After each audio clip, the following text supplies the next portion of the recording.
ఇలా మన మన తెలుగు ఇండస్ట్రీ ఎంత ఎంత వాల్యుబుల్ అండి. తెలుగు సాంప్రదాయం అని ఎందుకు వచ్చింది మనకి ఇంత గొప్ప పేరు? మన బట్టల వలన, మన సంస్కృతి వలనే వచ్చింది.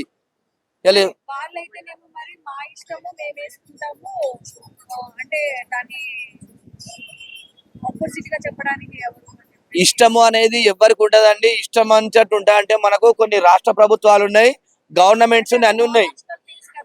పర్సనల్ ఫీలింగ్స్ అయితే అమ్మా నువ్వు పర్సనల్ గా మంచి బట్టలు వేసుకో అర్థం లేదు, కానీ నువ్వు ఇష్టానుసారం యువత చెడిపోయే విధంగా వేసుకుంటే ఏ విధంగా అండి? ఇలా చూసుకుంటే కదా మీరు బిక్ని వేసుకొని ఇష్టం వచ్చినట్టు బట్టలు వేసుకుంటే అది సరి కాదు కదా.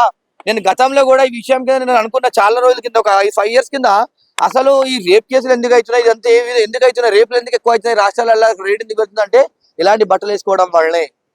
అంటే ఇష్టానుసారంగా ఒక విలువలు లేకుండా కుటుంబ సభ్యుల ముంగట కూడా ఇష్టం వచ్చినట్టు బట్టలు వేసుకున్నంటే మీరు ఎక్కడి కల్చర్లు ఉన్నాం, ఎక్కడి సాంప్రదాయబద్ధం ఉన్నాం? మా ఇష్టం వచ్చినట్టు వేసుకోవద్దంటే మా రాష్ట్రాలలో ఉన్న తెలుగు రాష్ట్రాలలో ఉండొద్దు. మిమ్మల్ని చూసి 10 మంది చెడిపోతారు.